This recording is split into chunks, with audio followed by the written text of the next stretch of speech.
La vida con Sergio se parecía a una melodía bien afinada, tranquila, pero llena de notas de felicidad. Por las noches, nos sentábamos en la mesa iluminada por la cálida luz de la lámpara, sirviendo vino en copas finas que él había comprado una vez en una feria. Cada sorbo traía relajación después de un día agitado de trabajo. Sergio escuchaba mis historias sobre el caos de la oficina con interés natural, incluso cuando yo apenas podía distinguir dónde comenzaba la anécdota y dónde terminaba la realidad. Su apoyo era como una bufanda cálida en un día frío. Cuando el trabajo se convertía en una avalancha de plazos y tareas interminables, él se transformaba en mi pilar. No te olvides de ti misma, querida, susurraba cuando veía que volvía a quedarme frente al portátil hasta tarde en la noche. Esas palabras siempre derretían la tensión en mi pecho.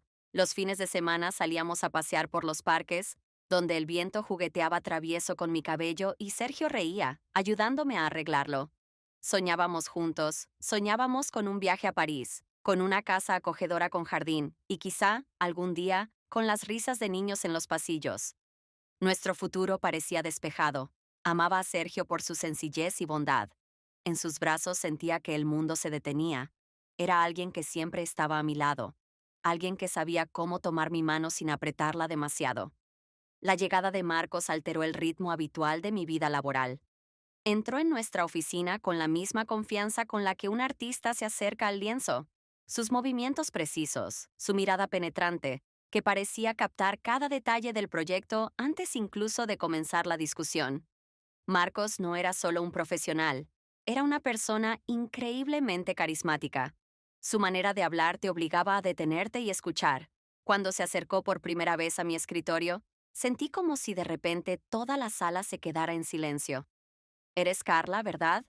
Preguntó, esbozando una sonrisa fácil. Sí, soy yo, respondí, sintiendo un ligero temblor en mi voz. Me han dicho que eres una de las mejores analistas de la empresa. Creo que eres la persona con quien me gustaría trabajar en nuestro nuevo proyecto. Sus palabras despertaron en mí un orgullo placentero. Era más que un simple elogio.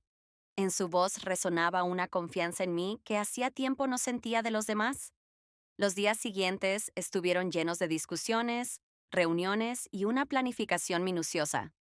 Marcos resultó ser no solo profesional, sino también amigable. Me sorprendía con pequeños comentarios que, aunque aparentemente casuales, revelaban su lado humano. Yo también trabajaba sin parar como tú ahora, me dijo en una reunión. Pero un día entendí que, sin pausas, incluso las mejores ideas se agotan. Sonreí en respuesta, sintiendo que nuestra conversación iba más allá del formato laboral habitual.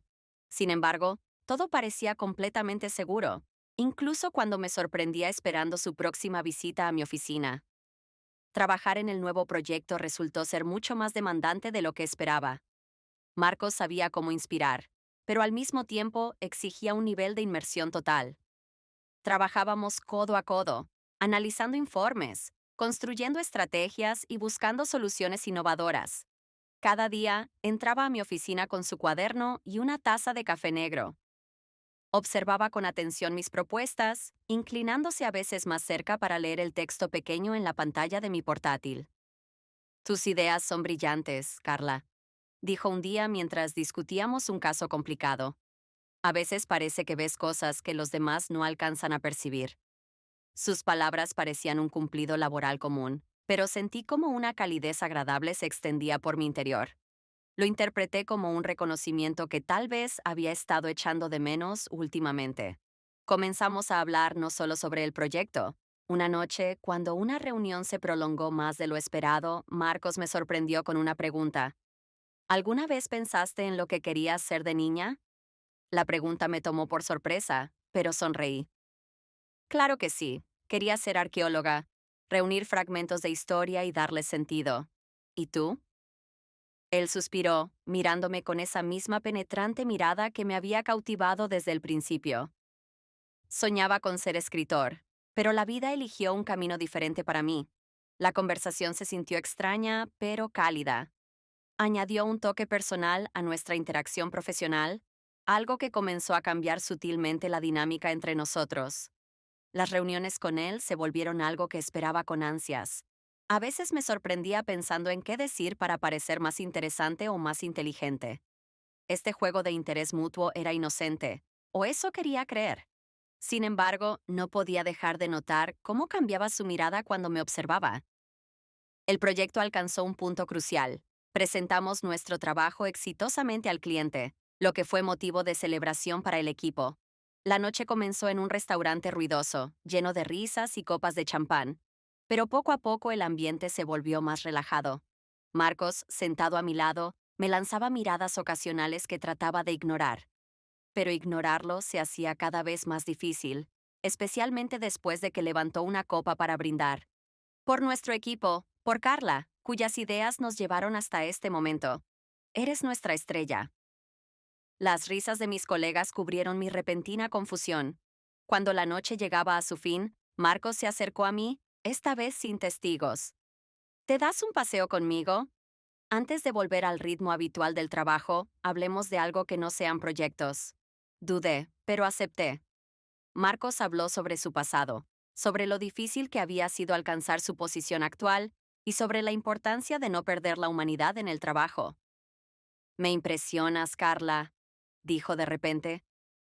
Es como si encontraras el equilibrio entre todo, trabajo, familia. ¿Cómo lo logras? Sus palabras me hicieron reflexionar. Su mirada permanecía fija en mí un poco más de lo que me resultaba cómodo. Sentí una extraña mezcla de inquietud y emoción, pero rápidamente traté de sofocarla.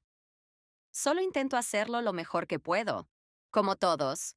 Respondí con una leve sonrisa y añadí, para devolver la conversación a un tono neutral. Quizás eso también sea parte de la estrategia. Marcos sonrió, pero sus ojos permanecieron serios. Caminamos un poco más antes de despedirnos. Volví a casa con la sensación de que algo en nuestra dinámica había cambiado. Las semanas siguientes pusieron a prueba mis propios límites. Trabajar con Marcos ahora tenía un matiz imperceptible pero innegable, algo que no podía ignorar, por mucho que lo intentara. Su atención hacia mí se hizo más evidente, aunque trataba de disimularla bajo la fachada de profesionalismo. Una mañana, al llegar a la oficina, encontré una taza de café en mi escritorio.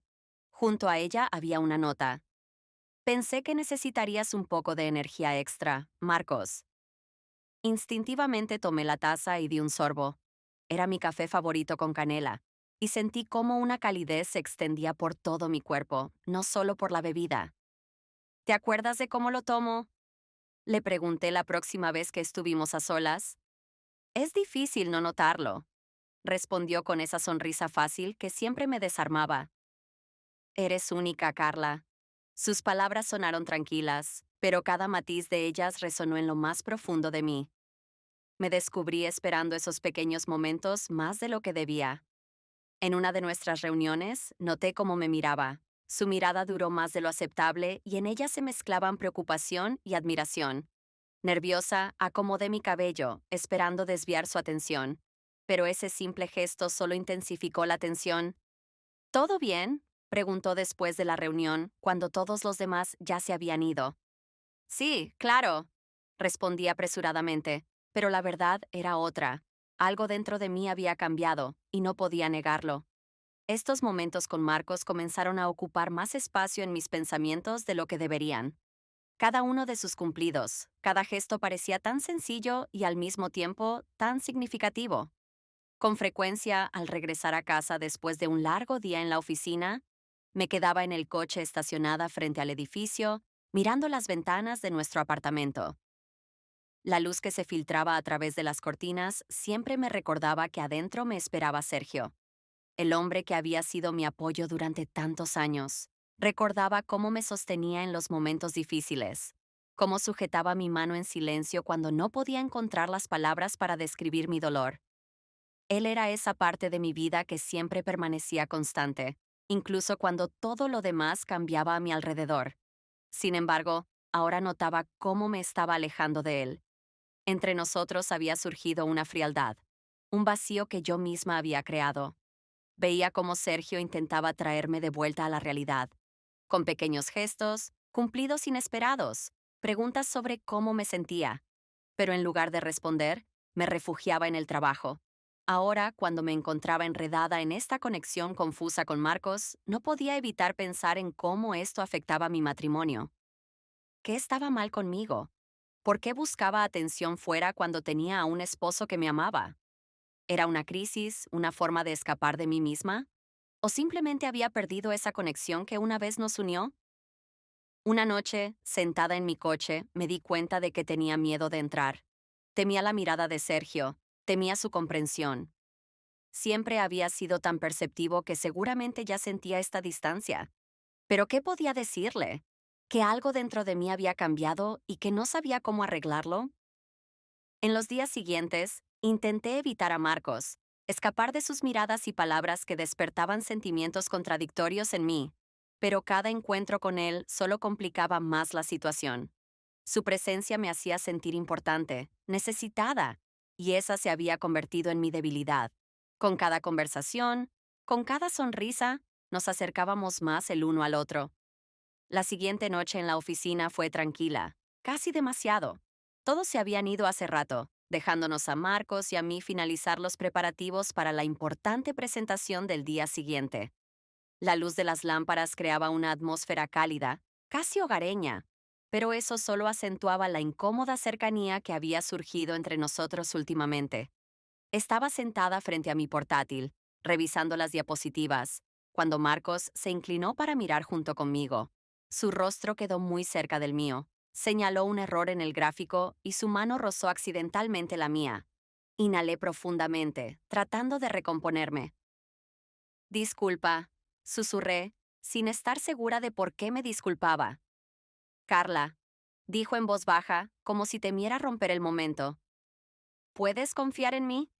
No sabía cómo responder. Por un lado, era una pregunta simple. Por otro, sentía el peligro en ella, como si mi respuesta pudiera cambiar algo más que nuestra relación laboral. Por supuesto, respondí, esperando que eso cerrara el tema. Pero en lugar de eso, se acercó aún más, y percibí el aroma de su perfume, apenas perceptible pero tan familiar. Antes de que pudiera alejarme o decir algo que lo detuviera, nuestros labios se encontraron. No fue planeado ni premeditado. Fue repentino y al mismo tiempo inevitable. Debería haberme apartado, decir que fue un error, que no debía ocurrir. Pero no lo hice. En cambio, sentí como algo dentro de mí se rompía y a la vez encontraba su nuevo, incorrecto pero tan placentero orden. Cuando nos separamos, él me miraba con una expresión de sentimientos encontrados, satisfacción y ansiedad. Yo no quería ponerte en una situación incómoda, dijo en voz baja, pero no podía contenerme más. Lo miré, tratando de encontrar palabras, pero no las sabía. Todo lo que pude hacer fue asentir, negando que esto tuviera consecuencias, aunque sabía que las consecuencias ya habían comenzado su camino. Después de esa noche, todo cambió. Me convencía a mí misma de que había sido un error, un arrebato emocional provocado por el cansancio y la tensión. Pero Marcos ya no mantenía la distancia. Sus miradas se hicieron más largas, sus conversaciones más cálidas y su atención tan personal que resultaba imposible ignorarla. Una noche, después del trabajo, se detuvo junto a mi escritorio. Tengo una propuesta interesante, dijo, inclinándose un poco más cerca. Cena en un restaurante acogedor y te prometo, ni una palabra sobre trabajo. Sabía que debía rechazarlo. Sabía que era peligroso. Pero por alguna razón, respondí. Está bien, pero solo será una cena. El restaurante era pequeño y casi estaba vacío. Las velas sobre las mesas creaban un ambiente íntimo que traté de ignorar. Hablamos de libros, de sueños que habíamos dejado atrás y de cómo la vida no siempre ofrece una segunda oportunidad. ¿Eres feliz? Preguntó inesperadamente cuando su copa de vino ya estaba medio vacía. Creo que sí, respondí, aunque incluso yo pude escuchar la duda en mi voz. La felicidad es algo complicado, continuó, jugueteando con el tenedor. A menudo creemos que la hemos encontrado, pero luego nos damos cuenta de que solo estamos intentando convencernos a nosotros mismos. Sus palabras resonaron demasiado cerca de mis propios miedos ocultos y me incomodaron. Cambié el tema a algo menos serio, pero Marcos ya había visto más de lo que quería mostrarle. Con el tiempo, nuestras reuniones se hicieron más frecuentes. Encontrábamos excusas para quedarnos después del trabajo, organizábamos reuniones que solo requerían nuestra presencia. Ya no era algo tan inocente, pero cada momento con él era tan intenso y real que, por primera vez en mucho tiempo, sentí que estaba viva.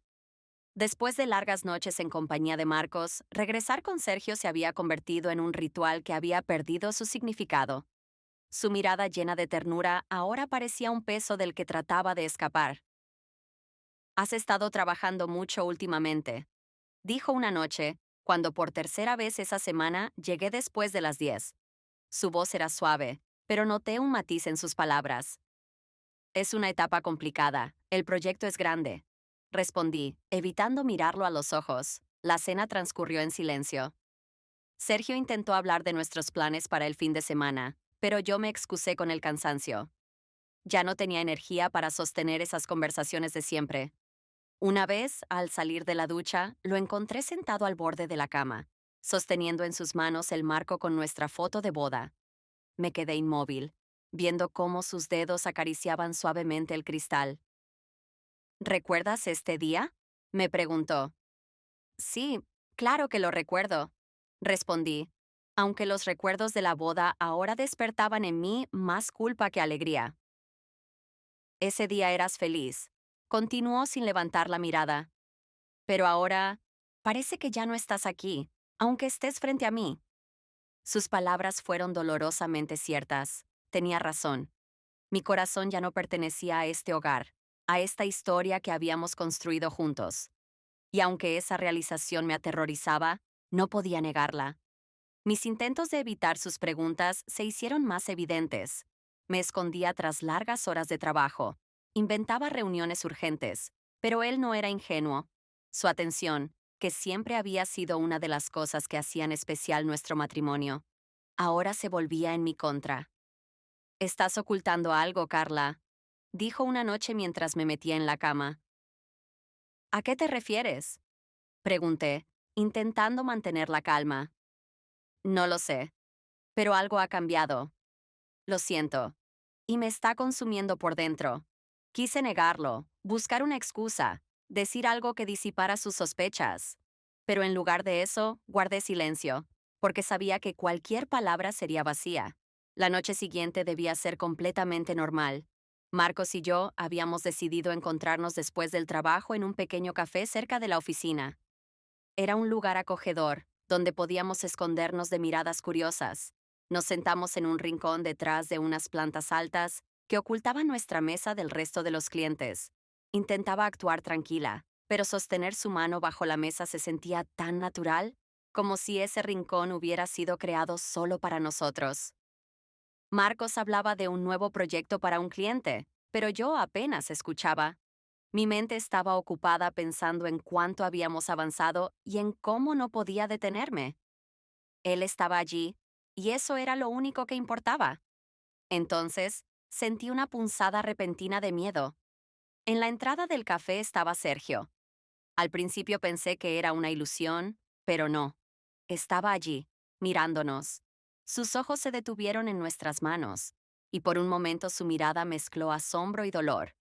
Marcos seguía hablando, pero ya no podía oírlo. Todo a mi alrededor parecía ralentizarse. Sergio se acercó a nuestra mesa, y su voz, cuando habló, era tan baja que por eso mismo resultaba aterradora. «Así que aquí es donde trabajas hasta tarde», dijo. Solté la mano de Marcos torpemente, pero ya no había forma de cambiar lo que había pasado. Sergio continuó mirándome, y en sus ojos había tanto dolor que me quedé sin palabras. «Sergio, puedo explicarlo», murmuré, pero mis palabras sonaron insuficientes y tardías. Él no respondió. Su mirada se detuvo brevemente en Marcos, pero no dijo nada. En cambio, suspiró y salió del café, dejándonos en un silencio que pesaba más que cualquier grito. Marcos tocó mi mano, pero la aparté. «Carla», comenzó, pero me levanté de mi asiento sin escucharlo. «Tengo que irme», susurré, apenas conteniendo las lágrimas. Lo único que sentía era vacío. Cuando salí a la calle, Sergio ya no estaba. Su ausencia se sentía como una sentencia que yo misma había firmado. A la mañana siguiente, desperté en un apartamento vacío. Sergio se había ido. Sus cosas también. Solo quedaba su anillo de bodas, colocado en la mesita de noche, brillando bajo la luz de la mañana. Ese pequeño anillo, que siempre había sido un símbolo de nuestra unión, ahora era un recordatorio final de lo que había perdido. En la mesa de la cocina encontré una nota. Te amé, pero parece que no fue suficiente. Su caligrafía era clara y firme, pero en esas pocas palabras se sentía un dolor indescriptible. Me quedé sentada con la nota en las manos, sin saber qué hacer. Por primera vez en mucho tiempo, el apartamento estaba tan silencioso que podía escuchar los latidos de mi propio corazón. En la oficina, las cosas solo empeoraron. La noticia de mi romance con Marcos se difundió más rápido de lo que podía imaginar. Los colegas que antes eran amigos dejaron de invitarme a comer y evitaron hablar conmigo durante los descansos. Todos lo sabían, pero nadie lo decía directamente. Marcos intentaba apoyarme. Estaba a mi lado, preguntándome cómo me sentía, ofreciéndome ayuda. Pero la cercanía que una vez me traía alegría ahora solo aumentaba mi culpa. Podía ver en sus ojos su preocupación, pero yo ya no podía corresponderla. Una noche, cuando nos quedamos trabajando hasta tarde, intentó consolarme. Carla, sé que esto es difícil para ti ahora, pero lo superaremos, juntos. Esto no es lo que quería, murmuré. He perdido todo lo que era importante para mí. No puedo seguir así. Su rostro se oscureció con dolor, pero no dijo nada. Simplemente asintió, como si entendiera que también nuestro vínculo había llegado a su fin. La semana siguiente, Marcos se transfirió a otra oficina. Recibí un breve mensaje. Siempre te respetaré. Pero esas palabras no cambiaban nada. Me quedé sola, en mi apartamento, con mi culpa, con mis pérdidas. El apartamento, que alguna vez estuvo lleno de risas y calidez, ahora era frío y silencioso. Podía escuchar cómo crujían las tablas del suelo, sentir cada movimiento del viento tras las ventanas. Cada rincón me recordaba a Sergio. Su taza favorita seguía en el estante y en el armario permanecía su vieja bufanda de invierno. No podía reunir el valor para guardar esas cosas. Eran como los últimos vestigios de una vida que ya no existía. Cada día se convirtió en una lucha. Traté de volver al trabajo, pero la oficina ya no era un refugio. Los colegas, que antes eran amigos, ahora me evitaban. Cada gesto, cada palabra parecía ser observado y juzgado. Por las noches me quedaba sola. Ya no tocaba el vino que solíamos compartir con Sergio, ni escuchaba nuestras canciones favoritas. Ahora sonaban como una burla a todo lo que había perdido. Pensaba en Marcos, en sus ojos cálidos y su voz que una vez me hizo sentir importante. Pero esos recuerdos ya no me traían alegría. Eran un recordatorio de las elecciones que destruyeron todo lo que realmente me importaba. Ya no podía culpar solo a él o solo a mí. Ambos sabíamos hacia dónde íbamos, pero decidimos ignorar el abismo. Pasaron semanas. Poco a poco, casi sin darme cuenta, comencé a construir una nueva rutina. Me inscribí en un curso que había postergado durante mucho tiempo. Empecé a caminar en el parque donde solía pasear con Sergio, aunque ahora iba sola, intentando aprender a respirar de nuevo. El dolor de la pérdida no desapareció, pero se volvió más silencioso, como un eco distante que ya no ocupaba todos mis pensamientos. Reflexioné mucho sobre la lección que esta historia me dejó. La felicidad que buscaba en otra persona era solo una ilusión. No podía encontrarla sin entender primero quién era yo. Sergio fue alguien a quien amé pero no valoré. Marcos fue alguien que deseé pero no necesitaba. Un día recogí todas las cosas viejas, su bufanda, nuestra foto de boda e incluso las notas que Sergio había dejado. Las guardé en una caja al fondo del armario. No las tiré. Seguirían conmigo, no como un peso, sino como un recordatorio de lo que había vivido. Una mañana, mientras tomaba café en el balcón, noté cómo los rayos del sol jugaban en las gotas de rocío de un árbol cercano. Era un momento simple, pero me llenó de paz. Algo dentro de mí había cambiado. No era una curación completa, pero sí un pequeño destello de que la vida podía volver a ser luminosa. Decidí que ya no quería quedarme atrapada en el pasado. Ese mismo día fui a una agencia de viajes local y compré un boleto a París. Era un sueño que Sergio y yo nunca habíamos cumplido, pero ahora entendí que debía hacerlo por mí misma. No era un intento de huir, sino un símbolo de un nuevo comienzo. Mientras preparaba mi viaje, sentí una emoción que no había sentido en mucho tiempo. Planifiqué los lugares que quería visitar y revisé mapas. En ese proceso, comprendí cuánto tiempo llevaba sin sentir verdadero interés por algo. En el parque, donde a menudo caminaba, conocí a una mujer mayor que pintaba paisajes. Se llamaba Leticia y era amable y sabia. Comenzamos a hablar, y ella me compartió su historia. También había sufrido una pérdida, pero encontró en el arte una forma de redescubrir la alegría. Sus palabras me inspiraron a seguir dibujando, incluso cuando mis esfuerzos parecían lejanos a la perfección. La vida es un lienzo, Carla, me dijo una vez. Aunque hayas comenzado con un trazo equivocado, siempre tienes la oportunidad de convertirlo en algo hermoso. En los días previos a mi partida, sentí que con cada paso me hacía un poco más fuerte. Ya no intentaba olvidar a Sergio o a Marcos. Ambos habían dejado una marca en mi vida, y esa marca era algo que aprendí a aceptar. París me recibió con su calidez y su caótica belleza. Caminé por callejones estrechos, me senté en un banco junto al Sena observando los barcos, y sentí cómo los pedazos de mi corazón comenzaban a recomponerse. En Montmartre encontré a un artista que pintó mi retrato. Nunca me había gustado mirarme en el espejo, pero en ese dibujo vi a una mujer que había atravesado el dolor y había salido fuerte. Esa noche, al regresar al hotel, sentí por primera vez en mucho tiempo un verdadero alivio. Sabía que mi vida nunca sería igual que antes. Pero eso estaba bien. Ahora entendía que lo más importante no era lo que había perdido, sino lo que estaba dispuesta a construir para mí misma a partir de ahora.